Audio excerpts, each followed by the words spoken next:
Addressing the negativity and darkness within us is scary, but necessary for growth. There are shortcomings, failures, and beliefs that we carry with us that impact our day to day as men. If we don't deal with those things, we'll never get full control of our lives and stunt our growth to become beneficial Black men. What's up, Black man? I'm Jamal Calpin, and welcome to the Beneficial Black Man channel, where we focus on overcoming gray mediocrity to become beneficial for our community by discussing faith, creativity, personal development, and mental and emotional health management. So, with this topic, I don't know if you've ever seen Scott Pilgrim versus the World. It's a great movie, in my opinion. It's a great movie that kind of plays off of animation, anime, video games. Really, really great movie. It came out in 2010 and it's starring Michael Cera and has a lot of other great actors in it. So yes, it's kind of a geeky, blurty kind of movie. But the concept is in a magically realistic version of Toronto, a young man, Scott Pilgrim, must defeat his new girlfriend's 7 evil exes one by one in order to win her heart. So the whole concept of the movie is, and it's a comic book and it's a video game, it's a whole thing. But Scott Pilgrim is in a band, in a really cool band. Well, the band is mediocre, and but he's in a band and he plays the bass. And at the time, he's dating a girl that is a high schooler. She's a high schooler, and and it becomes a kind of a thing because Scott Pilgrim is like in his 20s or something like that, and like all of his friends are like, "Why are you dating a high schooler?" And you come to find out that Scott Pilgrim, this is kind of like his rebound phase because he got dumped by a girl that he really, really loved and really cared about, but she broke his heart, and so he's dating a high schooler, and it's kind of like, he's kind of just trying to vibe with it and deal with it. But eventually he meets this girl named Ramona Flowers who just completely captivates him. And he wants to pursue her. He wants to start dating her. And eventually she tells him that, well, if you want to date me, if you really want to be my boyfriend, you have to defeat my 7 evil exes, because there is this league of 7 evil exes who are protecting or guarding Ramona's heart. So that's what the movie is. Scott is fighting all of these different exes so that he can get to her heart, right? And as the movie goes on, he fights all the extras or whatever, and he ultimately defeats the big boss, which is like the number one guy. I think his name was Gideon, the number one guy who created the league of these league of 7 evil exes. And so he defeats them. And near the end of the movie, there's a scene where Scott has to fight Nega Scott, which is like the opposite or the evil version of Scott Pilgrim. And so if you've ever played any video game, there is usually, you have your main character, and then in some games there is a evil version or a shadow side version that you have to fight. So like in Sonic, it can be Shadow. In some other games, it's just like a darker version of the main character, and you have to fight them. So there's a scene that I want to share from Scott Pilgrim that I think is related to this, and it's dealing with the darkness within our own hearts and dealing with the darkness in our lives. And so I'm just going to play this clip from the movie. Scott Pilgrim. You can defeat me, Scott. Can you defeat yourself?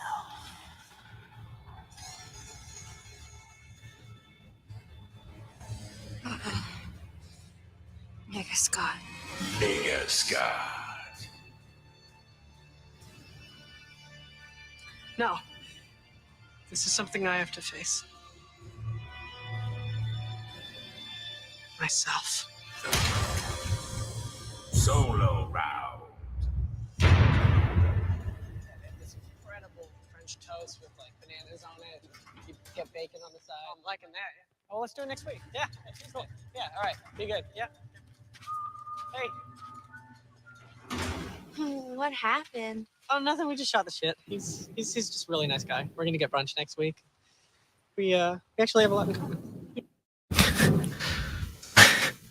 So that was Nega Scott. So there is actually no, there is no actual fight that happens with Nega Scott and Scott Pilgrim. But the whole point of it is he sits down and he actually engages this dark side of himself. And he comes to find out that he's actually a really nice guy and that they have a lot in common. And I think the same thing is true for us as men. There are aspects and parts of us that are negative. There are aspects and parts of us that are dark. Some people may call it like shadow work or that internal work that you have to do. The reality is that we have to do it. We have to face ourselves. We have to engage ourselves and go into those kind of deep and dark places within us and see what's going on there. And so for me, an area that I had to deal with was anger. I had anger issues that I wasn't fully aware of. And I think they really started popping up and becoming more present once I was in a relationship with my wife and once we got married, especially when it came to like disagreements or arguments and things like that. And it sucks, but usually that's what happens. Those negative sides, those dark sides come out when we are under stress or we are in conflict or we're in situations that it's challenging for us. And that negative or that dark side, that shadow self will come up. And very often, a lot of times people want to avoid it. They don't want to address it. They don't want to talk about it. They don't want to see that side of themselves. And that makes sense, especially if you're dealing with anger. Or another aspect of something I had to deal with is negative self-talk. I can be a real Debbie Downer or Debbie Dan. We'll say Debbie Dan, Downer Dan. I can be a real Downer Dan in my life. And that's a negative side of myself that I have to address, as well as anger. And so the thing about anger is it's not really a bad thing. You need anger. There's righteous indignation, especially when it comes to dealing with things where injustices. You need that righteous indignation to stand up for what's right, stand up for the truth, and protect others. In regards to negative self-talk, no, I don't really need negative self-talk, but there is something, a piece of that can be important. Like maybe I'm just being very cautious. Maybe there's doubt and fear there. And I have to ask myself, what is that? What is something that I can learn from that? But the thing is, if we don't take the time to address or see or look at those dark sides of ourselves, we can't become our full selves. So for me, yeah, I needed to go to anger management classes because I need to go in and see what's really happening with me. I needed to find out, why am I angry? Why do I get so frustrated? And why do I react this way when conflict comes or things that make me uncomfortable? And a big part of that stems back from things that happened from my childhood, maybe even from my teenage self. And so there's part of these dark sides, these shadow versions of ourselves. They're really just older versions of ourselves that need to be addressed. So you may have a 7-year-old version of yourself that has some anger and frustration because you felt neglected or you were bullied, but you never addressed it. You never recovered from it. You never healed it. You never put any light on it to examine what was going on and learn and gain knowledge from it. But we have to do that because if we don't, we will be not our full selves. We'll have this Nega Scott version of ourselves. We'll have this broken, hurt side of ourselves that we're just trying to hide and put in the closet and never address, but we need to. That way we can be whole. We can find our Nega Scott, sit down, talk with them, figure out what's really going on. How are you really feeling? And then how can we grow and heal from this? As men, we have to do that. We have to address those things that are a part of us so that we can be whole. And yeah, when we sit down and actually confront those things and look at them, we can find out it's like, oh, you know what? This really isn't good. I really don't want this. Me being angry and out of control, that's something I really don't want, and I have to get rid of it. It's a behavior that I picked up that is not beneficial at all. It's not beneficial for my relationships. It's not beneficial for me in the workplace or anywhere else. But if I don't see it, and if I only allow it to show up in critical moments and it just to pour out on those around me, that's going to be a hindrance to me. it's going to harm others. It's going to keep me from being my best self. And so when it comes to addressing and dealing with this negative side of ourselves, this negascot, or this shadow dark side of ourselves, there's some things that we need to do. And the first thing I honestly believe we all need to do as men is we need to identify those parts of ourselves that we don't like. And that can be beliefs, behaviors, and stuff that people point out about us. Again, for me, yeah, it was anger and not effectively communicating and not managing my emotions well.